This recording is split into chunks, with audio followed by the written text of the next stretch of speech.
Hello everyone, this is Genuine Polish, and in this video we are going to answer the question, just how durable are duplicants? And I think the answer might surprise you. So first off, in my research, I went ahead and tested how far can a duplicant run in just a pure vacuum with no oxygen, nothing obstructing their path. And for all these tests, I did a duplicant with 0 skill and a duplicant with 20 skill. Now you can get higher than 20 skill, but for all intents and purposes, 20 is kind of the natural maximum skill point. So let's take a look. We had Max with 0 skill and Nikolai with 20. I set up a gauntlet for the two of them to run, and Max unfortunately died just before the exit, but Nikolai managed to escape. So then I had to increase the size to see if Nikolai would actually die this time, and he survived not only this time, but the next time when I made it even bigger. Holy crap, this 20 athletics really changed things. Alright, this is almost as big as I can make it with where I put it. Let's see what happens. Nikolai just takes off and leaves Max in his dust. He's making pretty good progress, but don't cheer for him, because if he survives this, I'm just going to make it longer. Nikolai puts up a really good effort, but eventually he dies, and so now that I have a track long enough to kill Nikolai, I can actually start collecting some numbers. So the numbers on each run actually varied quite a bit. It doesn't help that this is an old world with a whole bunch of critters and a whole bunch of calculations running, so the tests were a little skewed. And I found that on average, the duplicants made it a little bit further on 3 times speed. So if you have a duplicant in a tricky spot, you might want to speed things up, which is the opposite of what you'd think to do. So after doing all those tests and edging on the generous side, Max with 0 athletic skills made it about 340 tiles with no oxygen before dying. Nikolai, on the other hand, made it 880 tiles, which is significantly further, but if you look at his skills, technically he should be able to run about 1,000 or more, because he should be running about 3 times faster than Max, which didn't actually happen to be the case. I added some extra tiles to account for the ladders, but maybe the ladders actually slowed them down a lot more than I anticipated with the animations and all. But I do think it's a practical test, because when your duplicant is running towards oxygen, usually they have to climb up and down ladders and go around a bunch of rigmarole.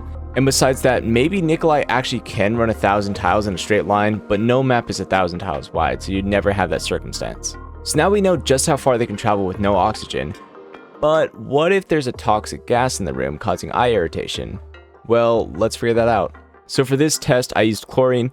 Technically, any gas that causes eye irritation is going to get the same exact results. So let's take a look. So for Max with 0 athletics, the negative athletic skill he gets from the eye irritation really affects him. Not so much for Nikolai. Nikolai makes it close to the same range, but Max falls short. So Max with 0 athletic skills actually had a really big range that he was falling in, but he averaged about 195 to 200 tiles before he died. Nikolai, on the other hand, wasn't affected by it nearly as much, and he still managed to get 847 average tiles. So that's pretty good. So we tested no oxygen and toxic gas. But there's one more kind of environment that you often find yourself losing duplicants to. Can you guess? It's hot environments, but for this test, we're going to be using Magma. How far can a duplicant actually make it through Magma? So for this test, I lined Max and Nikolai up and had them just run through a straight shot to try to give them the best chances possible, no ladders included. Max unfortunately died after only 28 tiles. Now Nikolai, on the other hand, made it all the way through this gauntlet. So what did I have to do? I had to flood the original course to give Nikolai a fair chance.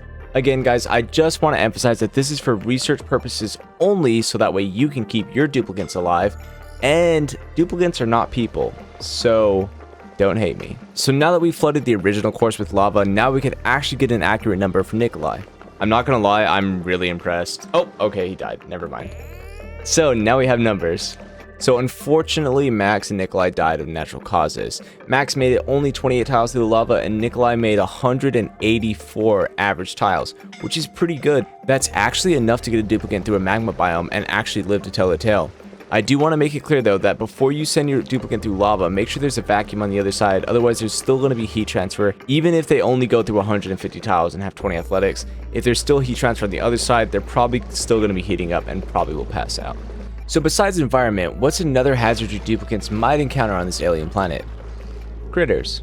So first off, we are going to use our test subject Bubbles with 0 excavation skill, which means they have 0% increased attack bonus. We are going to put Bubbles up against a hatch just to see how a normal duplicant fares against one of the most basic critters in the game. And as you'd expect, Bubbles just decimates it. Now we're going to try something a little bit more challenging, a stone hat. If I remember correctly, I remember reading some kind of note or tip or hint or something that warned that stone hatches could incapacitate a duplicant with 0 excavation skill. So let's see how that actually stacks up.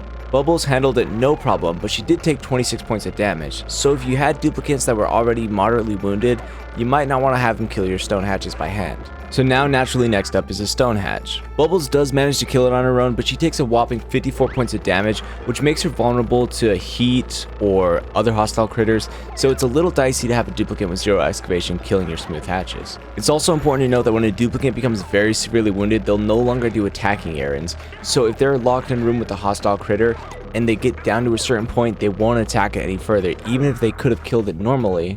I wasn't sure how shovels stacked up, because you really don't see them that much in Spaced Out, at least I don't personally, so I let Bubbles try her luck with a shovel, and she completely obliterated it. I ran a test with the Beeta, and Bubble managed to kill it pretty fast. If the Beeta does manage to sting Bubbles, it will damage her, but it'll kill it instantly. Next up is a critter that is responsible for incapacitating more of my duplicants than any other critter on this list, the Pokeshell. So let's put Bubbles up against a Pokeshell that isn't aggressive. Okay, that wasn't much of a challenge. Now let's try putting a row in the room and see how Bubbles compares to an aggressive Pokeshell. Not bad, but she did take a pretty good amount of damage. I tested this with Oak Shells too, and they do pretty much the exact same amount of damage as the normal Pokeshell. Like I said, the critter that is responsible for incapacitating most of my duplicants are Pokeshells. So let's try putting Bubbles up against 5 and see how she handles. Alright, let's go Bubbles.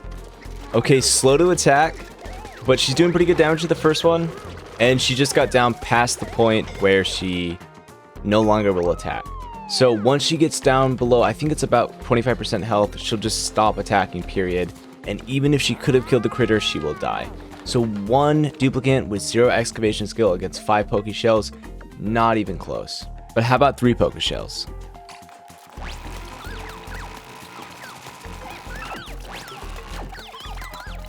Not terrible, but far from killing them. Can a normal duplicant even kill 2 Pokeshells? Okay, so Bubbles gets the first strike, that's good. And it's about halfway on the first one. Okay, there's 1 down and Bubbles at 75% health. Okay. She's almost halfway and she kills it. Okay, so 1 duplicant with 0 excavation skill can kill 2 Pokeshells, 2 aggressive Pokeshells on their own. That's kind of good to know actually, because you might encounter that just as your duplicants are exploring. So with all that, I think we've covered how duplicants actually stack up in hazardous environments and against critters that they'd actually find in the wild. But what if you just wanted to see how many hostile critters a duplicant can actually manage on their own? Well, let's just try it out. So here we have Bubbles versus 5 Beetas. It wasn't close. She killed them. What about 10? Still pretty good, honestly. She's at like 60% health, and a good amount of them stung her, but she managed to kill all of them. 15 Beetas? Okay, so a lot of them are stinging her. She managed to kill them. Okay, she's at like 25% health, which is a little sketchy, but she might be able to handle 20. Let's try it. Okay, so 20 Beetas, there's a lot going on, and like 15. She probably got stung 15 times, but she survived. And she's too weak to do attacking errands. So now she's just eternally stuck here with this Beeta. I guess they both can live? Well, I guess since neither one of them is gonna kill the other one, I guess maybe 20 Beetas is the limit. But the point is the duplicant can take on quite a lot of Beetas, even with 0 excavation skill. I guess I'll just leave these 2 here. So we did the gauntlets with 0 athletic skill and 20 athletic skill. So before we go, let's see just how much damage a duplicant with 20 excavation skill can really do to critters. So here we have our champion Catalina taking on 5 Pokeshells that easily killed Bubbles. Let's see how she does. So first strike, that's good, and she's already killed 1 of them. And some of the Pokeshells are just walking away from her. I wonder if you kill them, if they're less likely to attack you. Yeah, she managed to pretty much 1v1 them.